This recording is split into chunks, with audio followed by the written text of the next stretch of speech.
This is the ABCs of homesteading C. We're going to talk today about cats. Every homestead should have them. They're highly important because they take care of rodent populations. You want to have one for each outbuilding where you're going to keep feed or animals. This is Simon. He's our mascot. He's really friendly. Everybody loves Simon. He's getting older now. He just turned 7. And so he's slowing down. As they get older, you want to take a little more care for him and watch out for him. And he's more in the house now than he was. He kind of started letting the mice take over in the barn and chew through the grain bins. So Simon has retired by the fireside for his golden years. So just because your barn cat is out there eating rodents and whatever else they can catch doesn't mean that they don't need care. They need to be fed. They will eat. They will go and hunt just fine, even though you're feeding them. So feed them well. I don't recommend wet food because it's like 85% water most of the time. So a good dry food, a good quality dry food, and watch and make sure they're digesting okay. Cats have problems with feeds, more so than I knew in the times past. Vaccinate them, particularly for rabies and all of the other kitty diseases. Even if you vaccinate at home, except for the rabies, then you're better off to have your animal well cared for because they're taking care of you. So while we're talking about cats, though, do be careful about them in amongst goats and sheep, that their feces don't come in contact with the goat and sheep because they can get toxoplasmosis, which causes abortion, and you don't want that. So don't let them defecate where the animal is going to eat or in the feed. They'll think it's litter, so make sure all your feeds are closed and don't let them use that for a litter box. Provide them a litter box in the area you're putting them in at night. See, if you can, shut them in at night so that they're able to hunt effectively. And then for one of our other C's, we have canning. And we have lots of videos on our website about canning. But I want to talk today about the importance of canning for the homesteader. It's a great hedge against crop failure. Some years just don't do as well as others. It also gives you a quality product that you can trust as long as you've canned it according to some basic canning rules. Get yourself a good canning book. This is an excellent one. I would recommend that.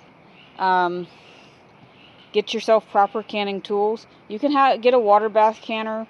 That's fine.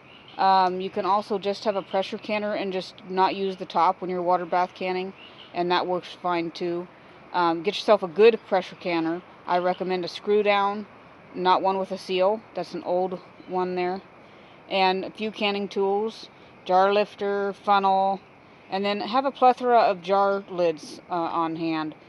These are not recyclable. You can have that kind as well, and I have a whole series on different lids and how well they're made and whatnot.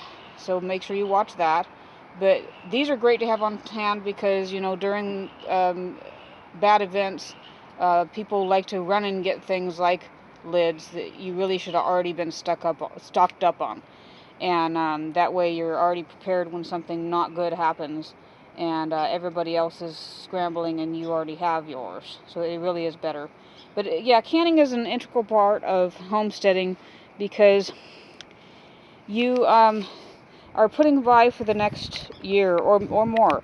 Because while the seals say they stay good for 18 months, the canned goods themselves actually stay good for a lot longer. Start out, if you're kind of nervous about it, start out with fruits. Those are low risk. Jams, those are low risk. Educate yourself about the dangers of canning, and mostly this is with pressure canning. And move on to exotic things like meats. Those are absolutely wonderful to have home canned so that you have a nice product, fast meal, excellent addition to the larder, so that if your freezer goes out, you've got meat. And then try something interesting like, if you've got a bunch of onions, try pickling them. Those are actually wonderful. We dill pickled, we sweet pickled. We got in like 500 pounds of them, so you had to do something. So canning is absolutely essential for the homesteader. So the next thing we'll talk about is collars on the homestead. Hunter, come here. We'll see if Hunter will show his collar. Hunter, come. The dogs have collars on full time. The cat, of course, does not have a collar on. Goats and sheep, you do not want to keep a collar on. It's like keeping a halter on a horse. You just don't do it. It's too dangerous. So I would recommend to, if you're going to use a collar on an animal like a goat or a sheep during transport, that's fine. Or if you're going to tie out, and in a later video we'll talk about tying out, but don't leave it on them. We've had many unfortunate accidents where a goat would pick up a younger goat by the collar with her little nub of a scur, and she tried to strangle her to death. We've also had them get caught on fencing and things like that. It's just not productive to keep a collar on. And even on a temporary situation, the kind of collar you want to use is a good quality, Hunter, come here, a good quality snap collar. Come here. Come here, bud. This is Hunter. Come here. Come here, Hunter. That's my baby boy. We're going to borrow your collar? Come here. Let's borrow your collar. I don't want it cheated. Come here. It's a good quality snap collar because it's quick release. Don't get a garbage one from, like, the dollar store, because they're just going to break. Yeah, you're a good boy. And even on the dogs, an emergency snap is often better than a buckle, because you don't want to be stuck. We've had the dogs where they were fighting and one got the lower jaw of the other dog caught in the collar and twisted it all up. And a quick release collar can save a life. So you really want to watch out for that. And that is C's on the Homestead.